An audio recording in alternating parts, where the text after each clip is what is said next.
अपठित गद्यांश।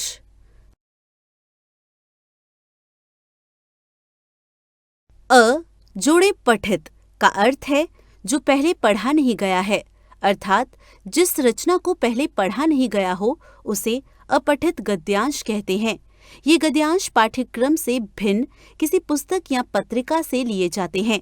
अपठित गद्यांश का मुख्य उद्देश्य है छात्रों की बौद्धिक क्षमता का मूल्यांकन करना। अपठित गद्यांश के अंतर्गत छात्र को दिए गए अवतरण पर आधारित प्रश्नों के न केवल उत्तर लिखने होते हैं बल्कि शीर्षक भी लिखना होता है। अपठित गद्यांश के प्रश्नों का उत्तर लिखते समय ध्यान रखने योग्य बातें। छात्रों को अपठित गद्यांश के मूल भाव को समझने के लिए उसे ध्यानपूर्वक 2 या 3 बार पढ़ना चाहिए। मूल भाव समझ में आ जाने के बाद उत्तर लिखना आसान हो जाता है। गद्यांश से पूछे गए प्रश्नों के उत्तर गद्यांश से संबंधित अपनी भाषा में संक्षिप्त, सरल और स्पष्ट लिखने चाहिए। ये आवश्यक है कि गद्यांश की पंक्तियां उत्तर में ज्यों की त्यों नहीं लिखी जानी चाहिए। गद्यांश का उपयुक्त शीर्षक देते समय उसके मूल भाव को ध्यान में रखना चाहिए। प्रत्येक प्रश्न का उत्तर गद्यांश में ही ढूंढना चाहिए। गद्यांश से मिलते जुलते भाव वाले उत्तरों पर ध्यान नहीं देना चाहिए। अपठित बोध में अर्धग्रहण संबंधी प्रश्न 2 तरह से पूछे जा सकते हैं, बहुविकल्पी एवं लघु प्रश्न।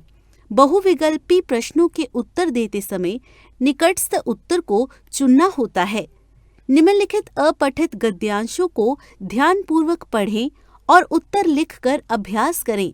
संगीत में वह शक्ति है कि वह मनुष्य को अलग ही दुनिया में ले जाती है। कुछ लोगों पर संगीत का जादू इतना सिर चढ़कर बोलता है कि संगीत आराधना के लिए सर्वस्व न्यौछावर कर देते हैं। शायद ऐसे लोगों का जन्म संगीत की आराधना के लिए ही होता है।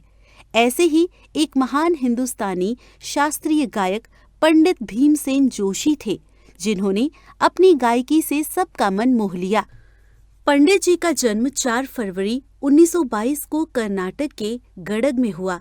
इनके पिता श्री गुरुराज जोशी स्थानीय हाई स्कूल के हेडमास्टर और कन्नड़, अंग्रेजी तथा संस्कृत भाषाओं के विद्वान थे। बालक भीमसेन की रुचि बचपन से ही संगीत में थी। पंडित भीमसेन जोशी को बुलंद आवाज, सांसों पर बेजोड़ नियंत्रण, संगीत के प्रति संवेदनशीलता, जुनून और समझ के लिए जाना जाता था। वे किराना घराने के महत्वपूर्ण शास्त्रीय गायक के रूप में ख्याति प्राप्त थे। उन्हें उनकी ख्याल शैली के लिए विशेष रूप से जाना जाता था।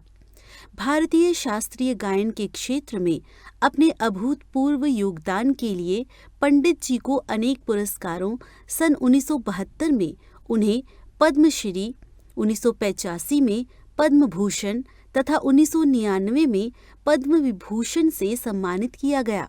संगीत नाटक अकादमी पुरस्कार से भी उन्हें सम्मानित किया गया।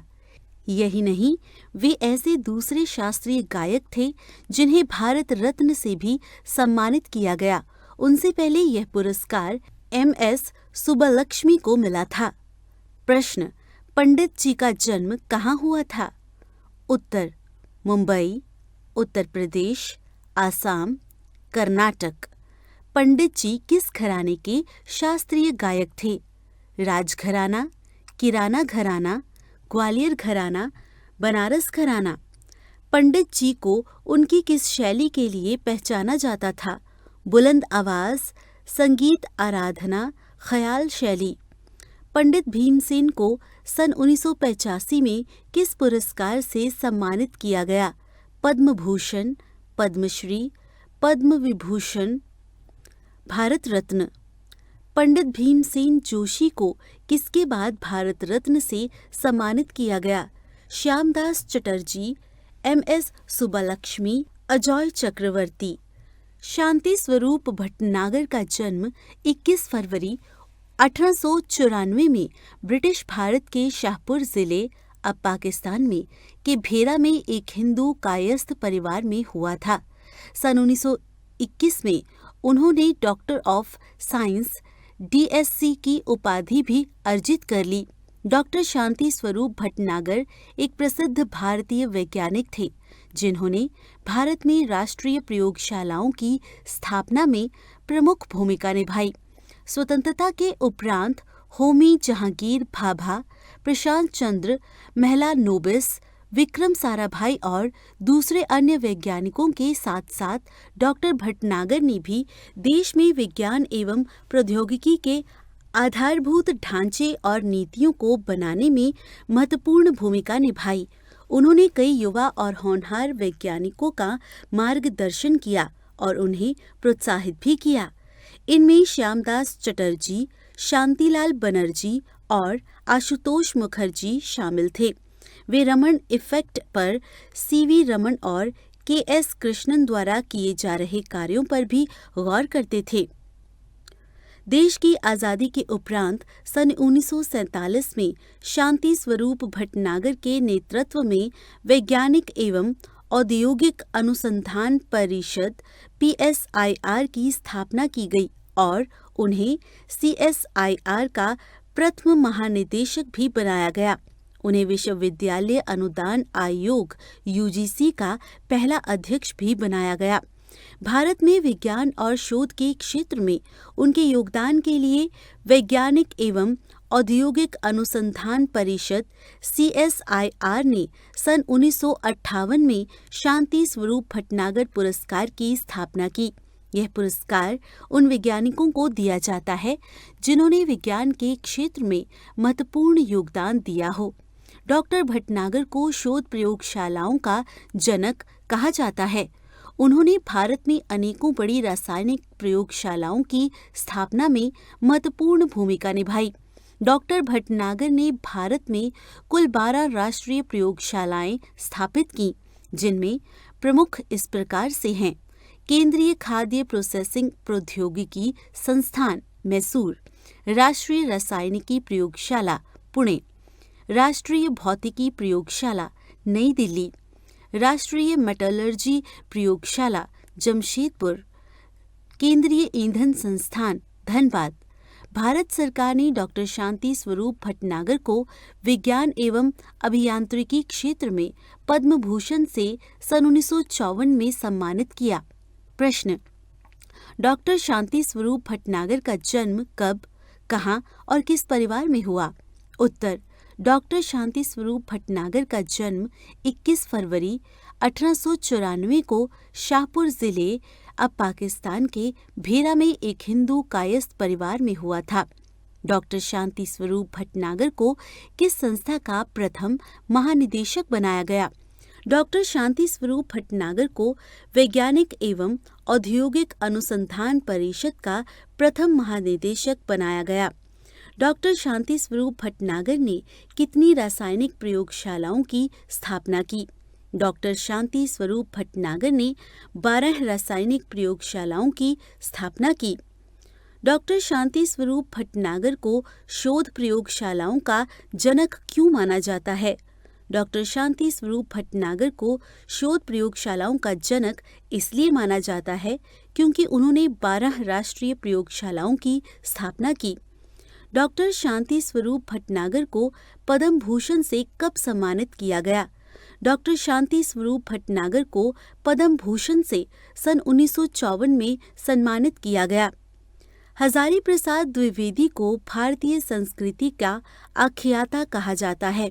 उन्होंने भारतीय साहित्य, संस्कृति, परंपरा, समाज की पुनर्व्याख्या की। व्यंग्य करना द्विवेदी जी की विशेषता थी।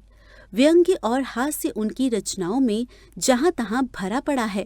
उनका मानना था कि मनुष्य को स्वयं पर हंसना सीखना चाहिए, इससे कठिनाइयों पर विजय पाई जा सकती है।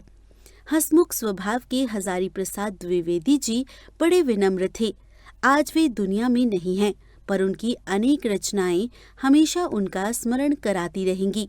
हजारी प्रसाद द्विवेदी की अनेक रचनाएं उनके मरणोपरांत प्रकाशित हुईं और कुछ अप्रकाशित हैं, जिन्हें प्रकाशित किया जाना चाहिए।